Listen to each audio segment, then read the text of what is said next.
My name is Kevin Leeman. I just want to make a video because my eyes are hurting really, really bad. And my eyes are actually tortured with a remote control. Somebody is torturing my eyes. And anyways, I made a video about how I spent some time in Tillamook, Oregon, Seaside, Oregon, and Astoria, Oregon. And I was a flooring installer, installing hardwood floors.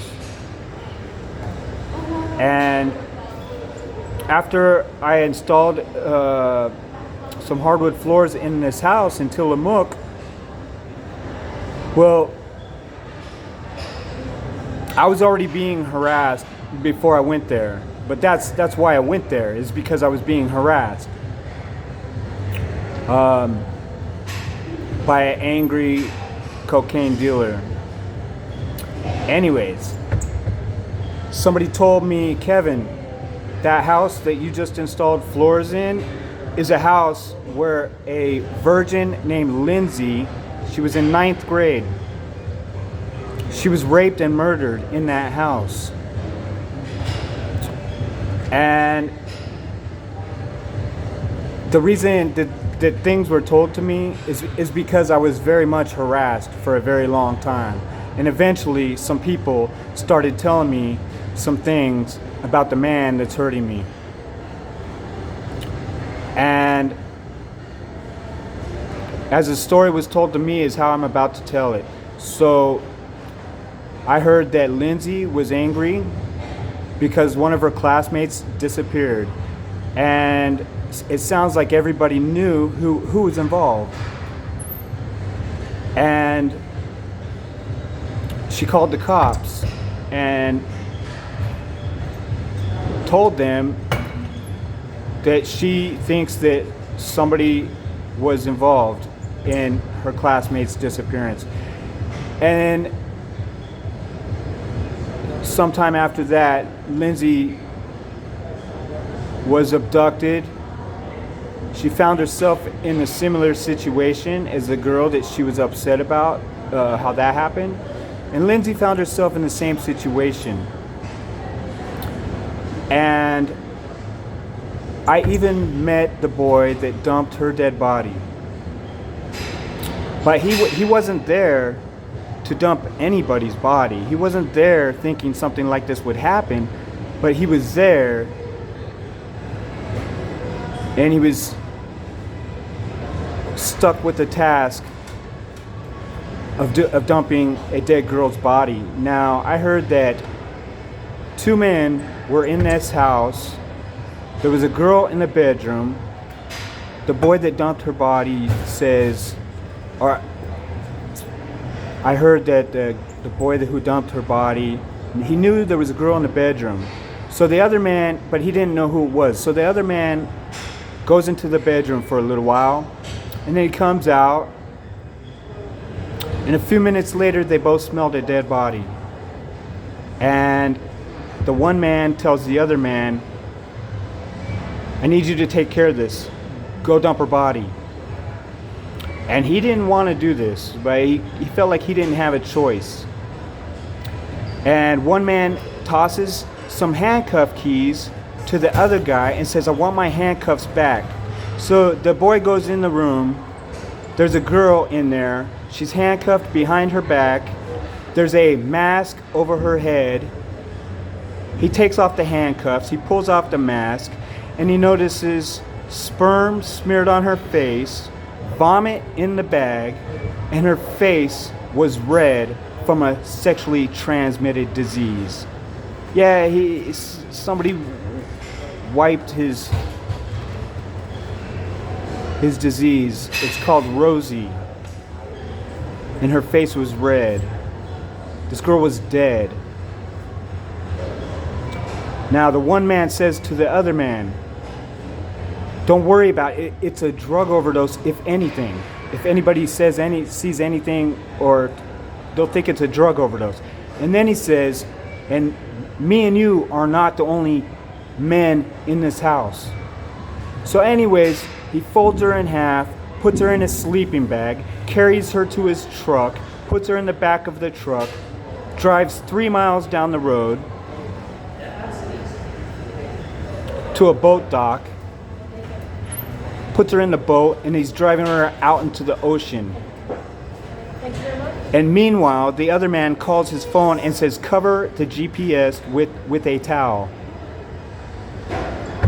And they hung up. And then he calls back again and says, I said to cover the GPS with a towel.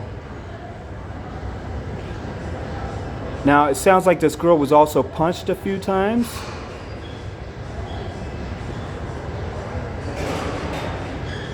Not only did I hear about this story, well, not only that, but the one man realized he didn't want to be blamed for this. And not only that, he realized he knew this girl. He knew who this girl was. He knows her mother.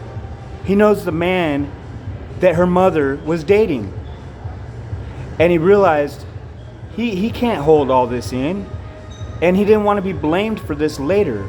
And he did not like how he was involved in this at all. He didn't like this, so he told a friend or a few of his friends. And now the man that raped and killed this girl is also mad with him.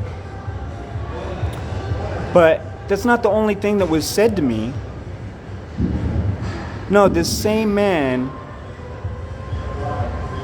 is guilty of asking people to help him make little girls disappear. Either by drugging them unconscious with a boy she just met, enticing her with cocaine. They might go back to his house to snort cocaine, watch a movie, have sex. But when she gets thirsty, she's drugged unconscious. And then a van pulls into the driveway, the garage door opens, the van pulls into the garage, and the garage door shuts, and two men or two people walk in, and they load that girl into the van. Now, I've actually met one of these boys when I was a kid. I knew one of these boys that was doing this for this man. As a kid, I met this guy, and not only that, but he was asking a few famous people to do the same thing.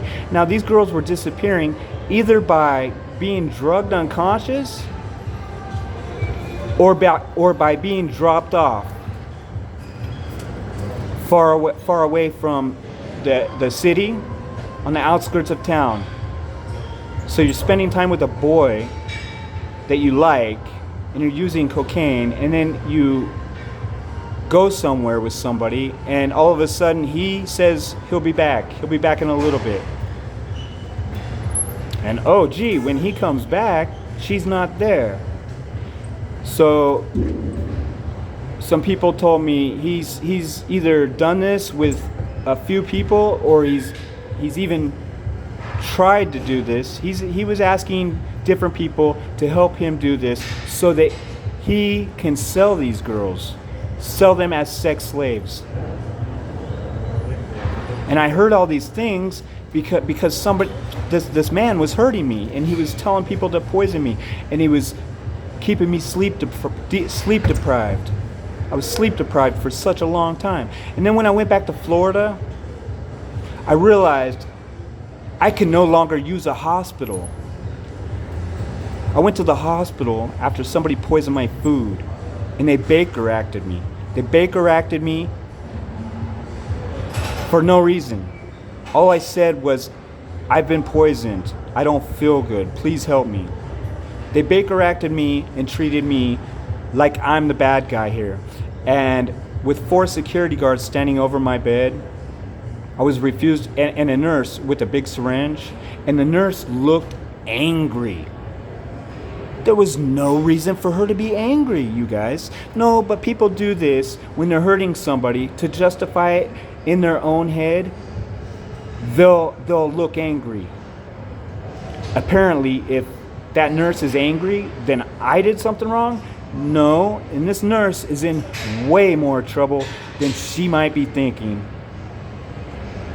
And they injected me with circulatory blockage.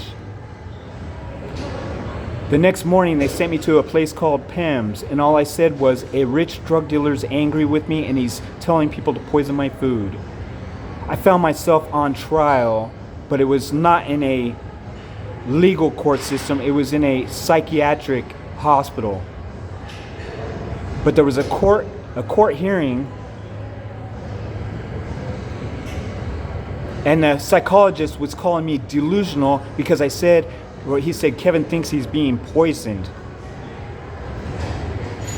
They kept me for 30 days. They injected me 3 more times. They turned my blood black. They filled me with blood clots. They falsely imprisoned me.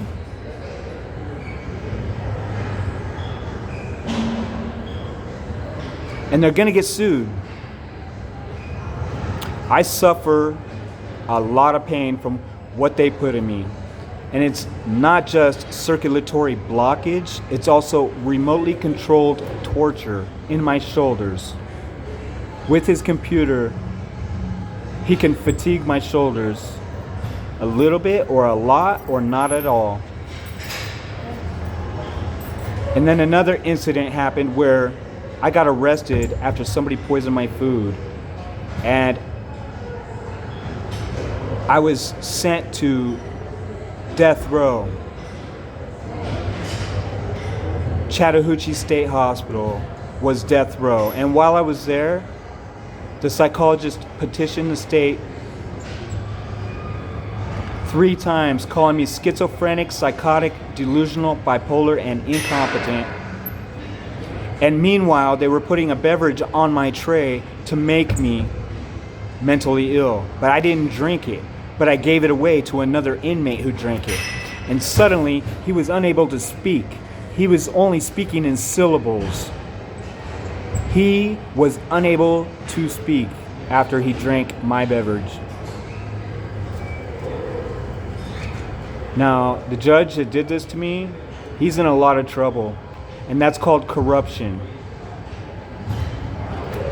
And it's also called conspiracy to commit murder on me. The only reason I'm still alive is because the Florida State Attorney didn't show up for the psychiatric hearings. They didn't want to take part in this conspiracy.